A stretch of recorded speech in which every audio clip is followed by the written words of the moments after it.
శ్రీ మాత్రే నమః. హిందూ బంధువులందరికీ నమస్కారం. ఈరోజు మనం ఈ వీడియోలో దీపావళి కథ చెప్పుకుందాం. దీపావళి రోజున మనమందరము దీపాలు వెలిగిస్తాము, పిండి వంటలు చేసుకుంటాము, పటాకులు కాలుస్తాము, పూజలు చేసుకుంటాము. ఈ విధంగా పండుగ జరుపుకుంటాం కదా. అయితే ఈ దీపావళి పండుగను ఎందుకు జరుపుకుంటాము, దీపావళికి సంబంధించిన కథ ఏంటో ఇప్పుడు మనం తెలుసుకుందాం. పూర్వము ద్వాపర యుగంలో నరకాసురుడు అనే రాక్షసుడు ప్రాగ్జ్యోతిష్యపురాన్ని తన రాజధానిగా చేసుకుని పరిపాలిస్తున్నాడు. ఈ నరకాసురుడు భూదేవి కుమారుడు. నరకాసురుడు అనేక శక్తులు పొందాలి అనే కోరికతోటి ఒక నిర్జన ప్రదేశానికి వెళ్ళి భగవంతుణ్ణి మెప్పించడం కోసం ఘోరమైన తపస్సు చేస్తాడు. ఆయన తపస్సుకు మెచ్చి భగవంతుడు ప్రత్యక్షమవుతాడు.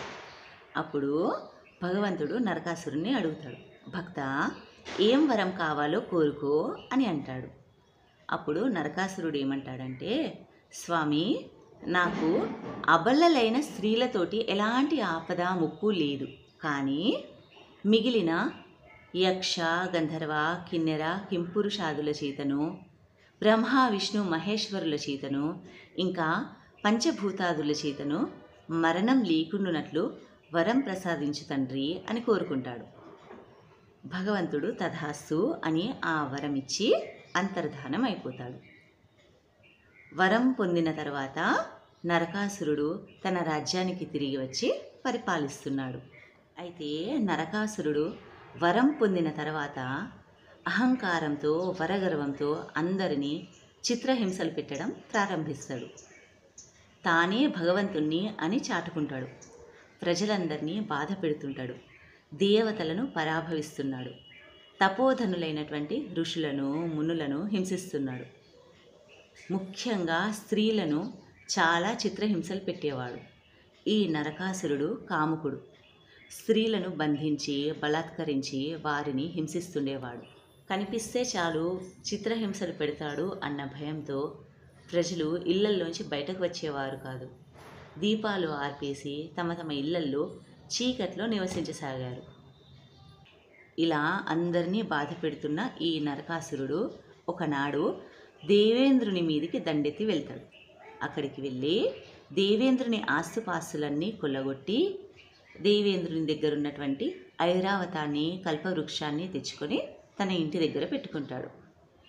ఈ నరకాసురుని దుష్కృత్యాలను చూసి బాధపడి భయపడి దేవేంద్రుడు ద్వారకా నిలయుడైనటువంటి శ్రీకృష్ణుని వద్దకు వెళ్తాడు. అక్కడికి వెళ్ళి శ్రీకృష్ణునితో, కృష్ణ పరమాత్మ, ఆపద్బాంధవ, జగన్నాయక, ఇక మమ్మల్ని అందరినీ నువ్వే కాపాడాలి స్వామి అంటూ వేడుకుంటాడు. ఈ నరకాసురుని ఆగడాలకు అంతే లేకుండా పోయింది. ప్రజలందరినీ చిత్రహింసలు పెడుతున్నాడు. మమ్మల్ని అందరినీ ఆ నరకాసురుని బారి నుంచి కాపాడాల్సిన బాధ్యత నీదే స్వామి అంటూ దేవేంద్రుడు శ్రీకృష్ణుని వద్ద మొరపెట్టుకుంటాడు. ఆ మాటలు విని శ్రీకృష్ణుడు, దేవేంద్ర, ఈ నరకాసురుని దుష్కృత్యాల గురించి నేను కూడా విన్నాను. ఇక నరకాసురుని అంత్య సమయం ఆసన్నమైంది. అయితే ఈ నరకాసురుడు భూదేవి కుమారుడు కాబట్టి నువ్వు ఒకసారి భూదేవి వద్దకు వెళ్ళి ఆమెను ఇక్కడికి పిలుచుకొనిరా అని చెప్తాడు. దేవేంద్రుని పిలుపు మేరకు భూదేవి శ్రీకృష్ణుని వద్దకు వస్తుంది. అప్పుడు శ్రీకృష్ణుడు భూదేవితో, దేవి, నేనెవరినో, ఎందుకు ఈ అవతారం ఎత్తవలసి వచ్చిందో నీకు తెలుసు కదా. దుష్ట శిక్షణ శిష్టరక్షణే దేవుని పరమావధి కదా. ఇప్పుడు నీ కుమారుడైనటువంటి ఈ నరకాసురుడు ప్రజలందరినీ హింసిస్తున్నాడు, ఏం చేయాలి అని అడుగుతాడు. అప్పుడు భూదేవి ఏమంటుంది అంటే, స్వామి, మీ కర్తవ్య పాలనకు నేను అడ్డురాను. స్వామి, ఎప్పుడైతే భూమి మీద భారం పెరిగిపోతుందో అప్పుడు నేనే వచ్చి మిమ్మల్ని వేడుకుంటుంటాను కదా. ఇంకా భూభారం తగ్గించుకోవడానికి వరదలు, భూకంపాలు లాంటివి సృష్టించి భూభారాన్ని తగ్గించుకుంటుంటాను. నరకాసురుడు నా కుమారుడైనా సరే మీరు అతన్ని శిక్షించండి. కానీ స్వామి, నాది ఒక చిన్న మనవి. అదేంటంటే, మీరు నరకాసురుణ్ణి శిక్షించడము ప్రజలు తరతరాల వరకు గుర్తుంచుకోవాలి. తప్పు చేసిన వారికి ఇది ఒక గుణపాఠంలాగా ఉండాలి అని భూదేవి కోరుకుంటుంది. సరే అని శ్రీకృష్ణుడు భూదేవితో మాట్లాడిన తర్వాత నరకాసురుని మీదకు యుద్ధం ప్రకటిస్తాడు. శ్రీకృష్ణుడు యుద్ధానికి బయలుదేరుతూ తన ముద్దుల భార్య శక్తి స్వరూపిణి అయినటువంటి సత్యభామతో, సత్య, నేను యుద్ధానికి వెళ్తున్నాను, నువ్వు కూడా వస్తావా అని అడుగుతారు. తర్వాత ఇంకేమంటారు అంటే, వద్దులే, నేను వెళ్తున్నది యుద్ధానికి, వనవిహారానికి కాదు, అక్కడ మీ పనేముంటుంది అని అంటాడు. అది విని సత్యభామ, ఎందుకో మేము స్త్రీలు అంటే ఏమీ చేయలేము అని ఆమె అర్థము అంటూ వాదిస్తుంది.